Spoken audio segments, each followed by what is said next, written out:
श्री गुरवे नमः। उपस्थित भाइयों बहनों, आप सब लोगों का इस सत्संग में हार्दिक स्वागत अभिनंदन है। आइए हम कुछ चर्चा करें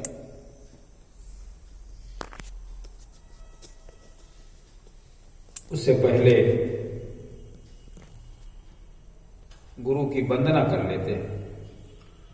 ओम गुरुर्ब्रह्मा गुरुर्विष्णु गुरुरेव महेश्वरः गुरुरेव परब्रह्म तस्मै श्री गुरवे नमः। अखंड मंडलाकारं व्याप्तं येन चराचरं तत्पदं दर्शितं येन तस्मै श्री गुरवे नमः। मातृवत लालयित्री पितृवत मार्गदर्शिका नमो अस्तु गुरुसत्तायै श्रद्धा प्रज्ञायुता च। ओम श्री गुरवे नमः। आइए भगवान श्री कृष्ण जी का ध्यान करें। ओम वसुदेव सुतं देवं कंसचाणूरमर्दनं देवकी परमानंदं कृष्णं वंदे जगद्गुरुं। ओम श्री कृष्णाय नमः। सद्बुद्धि की देवी गायत्री का ध्यान करें। प्रकाश रूप परमात्मा के रूप में तब प्रार्थना करें हमारी बुद्धि को सन्मार्ग की ओर प्रेरित करें।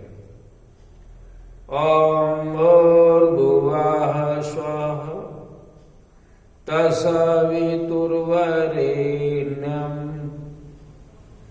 भर्गो देवस्य धीमहि धियो यो नः प्रचोदयात्।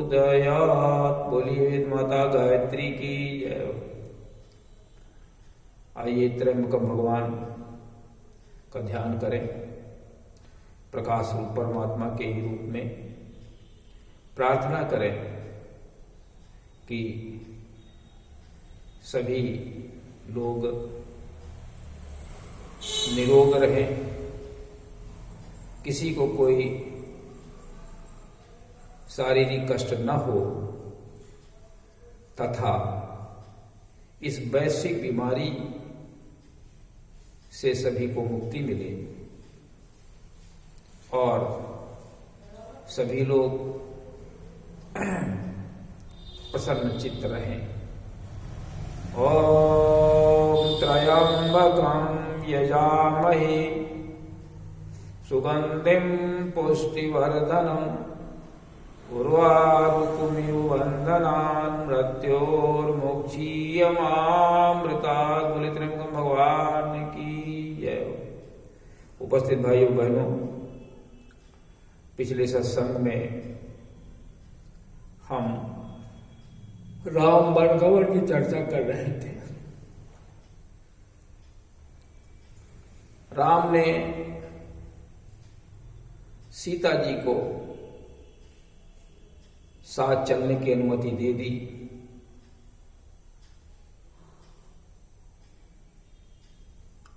इसके बाद लक्ष्मण जी को भी पता चला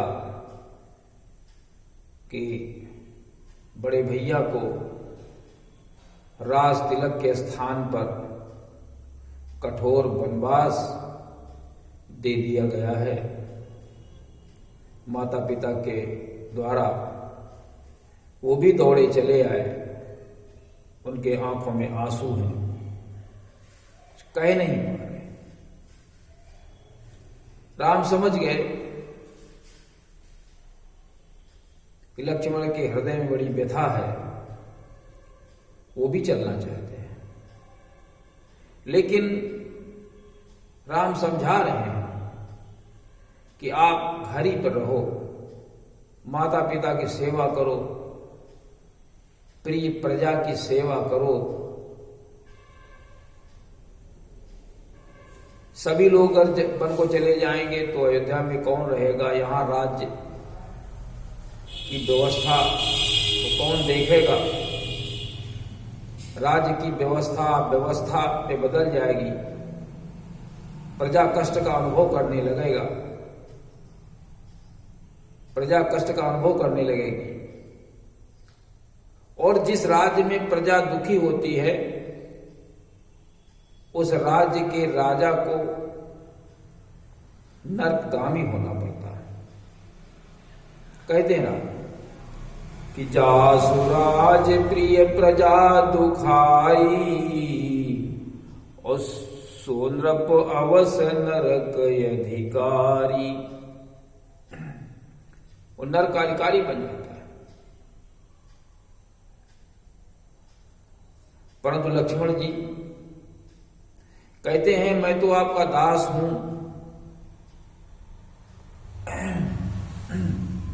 और मैं आपसे अलग कैसे रह सकता हूं।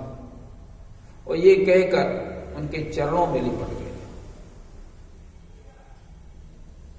तुलसीदास जी क्या लिखते हैं, उतरुन आवत प्रेम बस गहे चरण यकुलाय नाथ दास मैं स्वामी तुम और तजहु तो काह बसाई।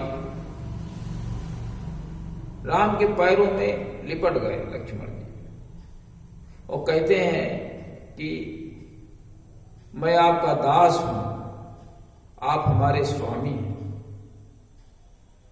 अगर आप हमें त्याग देंगे तो मेरा क्या बस चलेगा। कहने का अर्थ है कि हमें त्यागिए नहीं, अपना सेवक समझ करके अपने साथ ले चलिए।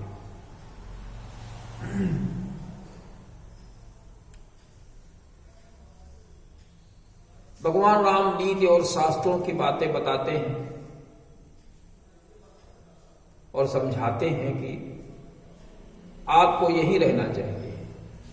नीति की बात कहते हैं, शास्त्र की बात कहते हैं। लेकिन लक्ष्मण जी कहते हैं कि हम तो मन वचन कर्म से आपके चरण चिन्हों पर चलने वाला हूं, आपके आदेश और उपदेश को पालन करने वाला हूं। हमें नीति शास्त्र से क्या मतलब है। नीति शास्त्र जो श्रेष्ठ नर होते हैं, जो धर्म की धुरी होती है, धर्म धारण करने की धुरी होते हैं, जो धीर पुरुष होते हैं, उन्हें नीति शास्त्र की आवश्यकता होती है। वही उसका पालन कर सकते हैं। बड़े कठिन कार्य होते हैं नीति शास्त्र के, धर्म शास्त्र के कार्य बड़े कठिन। तो हमें उसकी आवश्यकता नहीं। हमें तो आप ही नीति शास्त्र हैं, वेद शास्त्र जो कुछ है सो आप ही हैं। आप जो आदेश करेंगे वही मैं करूंगा। क्या कहते हैं लक्ष्मण जी, नरबर धीर धर्म धुरधारी। श्रेष्ठ नर जो धीर पुरुष हो, धर्म की धुरी हो। नरबर धीर धर्म धुरधारी निगम नीति कहूं ते अधिकारी। वे वेद शास्त्रों की नीति के अधिकारी होते हैं और हम तो आपके सेवक हैं। कहते हैं मन क्रम वचन चरत चरण रत होई। जो मन वचन कर्म से आपके चरणों में रत हो, आपके सिद्धांतों और आदेशों का अक्षर से पालन करता हो। कृपा सिंधु परिहरिये किसो। हे कृपा सिंधु, क्या वो भी त्यागने योग्य होता है। कहने का अर्थ है कि हम आपके चरण कमलों के अनुसार चलने वाले हैं, आपके आदेश उपदेश के अनुसार चलने वाले हैं। क्या हम भी त्यागने योग्य हैं क्या। ऐसा लक्ष्मण जी कह रहे हैं। अंत तो गत्वा राम ने वनसाथ चलने के लिए सहमति दे दी। अनुमति दे दी और कहा लेकिन माता जी से पहले आप विदा मांग करके आइए और जल्दी आइए। अब माता जी भी हैं, पत्नी भी है, दोनों से तो मिलना है, दोनों की अनुमति चाहिए, पत्नी की भी अनुमति चाहिए। लेकिन माता जी की अनुमति के लिए उन्होंने कहा और क्या कहते हैं, मांगो विदा मात सन जाई और आवो बेगी चलहु बन भाई। जल्दी आ जाओ, चलो भाई बन को चलो। फिर लक्ष्मण जी प्रसन्न हो गए, लेकिन अब माता जी से विदा, माता पता नहीं अनुमति देंगी या न देंगी, क्या होगा। लेकिन बड़े भाई का आदेश था तो तुरंत गए माता जी के पास। माता जी को पूरा हाल बताया और कहा सीता और राम बड़े भाई दोनों लोग वन को जा रहे हैं, हम भी उनके साथ में जाएंगे।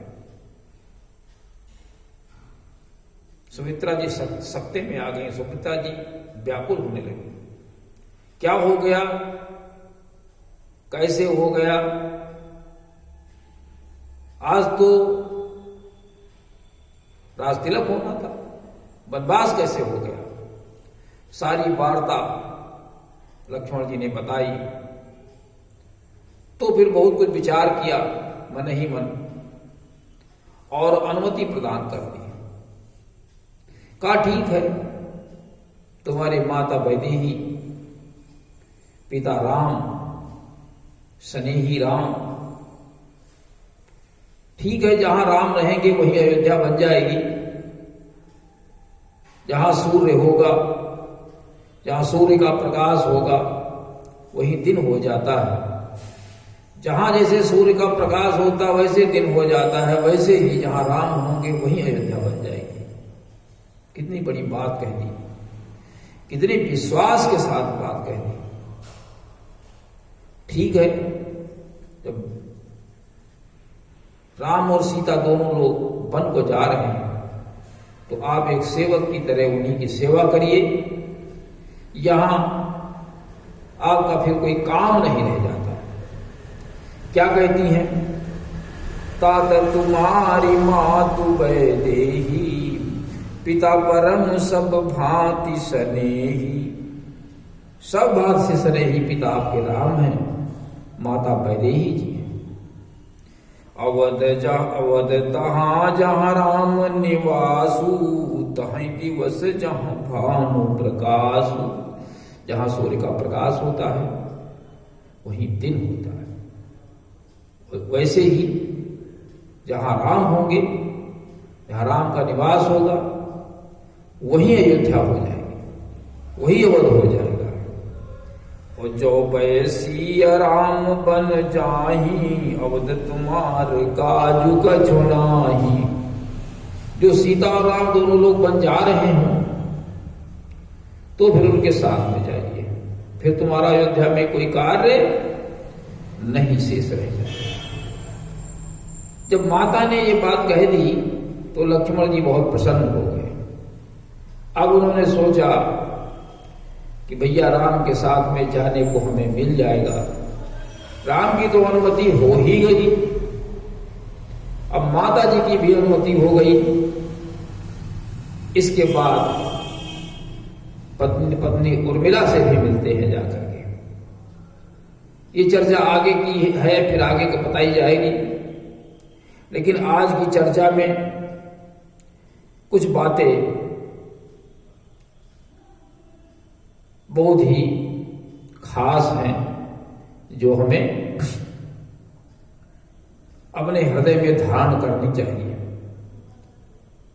जैसे जिस राज्य में प्रजा दुखी होती है तो राजा नरक का गामी हो जाता है, उसी प्रकार से जिस परिवार के लोग दुखी होते हैं तो परिवार का मालिक भी नरक का गामी हो जाता है।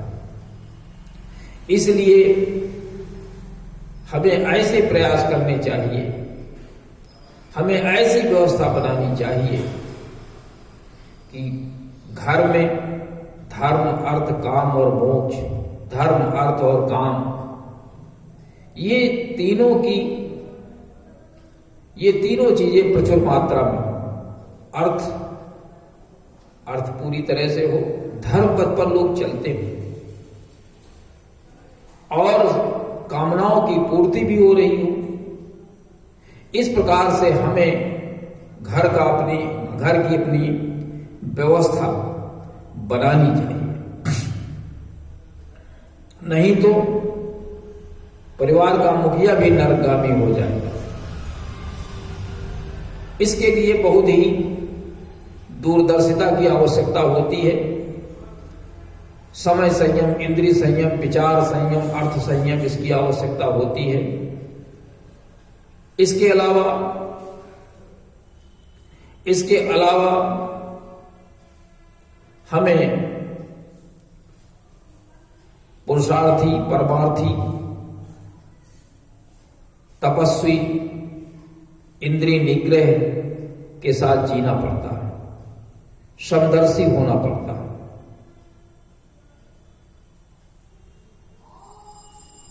इसके साथ में हम ईमानदारी के साथ में, जिम्मेदारी के साथ में, समझदारी और बहादुरी के साथ में अपने कार्य को निपटाएं। आने वाली दिक्कतों और समस्याओं का भी हम इन्हीं के माध्यम से उनको निस्तारित करें। परमात्मा से जुड़ करके चले। नास्ति बुद्धि अयुक्तस्य न च अयुक्तस्य भावना न च अभावयता शांति अशांतस्य बुधा सुखम। परमात्मा का जन्म क्यों हुआ, उसके ऊपर विचार करें, उसके अनुसार अपने जीवन को उसी के अनुरूप हम बनाएं, तो परमात्मा ही हमारी सारी मदद करने लगता है। भगवान श्री कृष्ण जी कहते हैं गीता में, अनन्या चिंतयन्तो माम ये जना पर्युपास्ते तेषां नित्याभियुक्तानां योगक्षेमहम्यहम्। जो ठीक ढंग से मेरी उपासना करता है उसका योगक्षेम मैं वहन करता हूं। जो उसके पास कमी है उसको पूरा करता हूं, जो उसके पास है उसकी मैं रक्षा भी करता हूं। तुलसीदास जी ने भी खेद व्यक्त किया था कि ऐसा परमात्मा आपके हृदय में बैठा हुआ है, लेकिन आप उसका निरूपण करना नहीं जानते। अगर निरूपण करना आपको आ जाए तो हमारा जो जीवन है वो धन्य हो जाए। तुलसीदास जी लिखते हैं कि अस प्रभु हृदय अछतय विकारी, और सकल जीव जग दीन दुखारी। और नाम निरूपण नाम जतन ते, सुप्रकटत जिमि मोल रतन ते। अगर हम नाम का निरूपण करना जान जाएं तो नाम उसी प्रकार से हमारा काम करता है जैसे कोई रत्न है,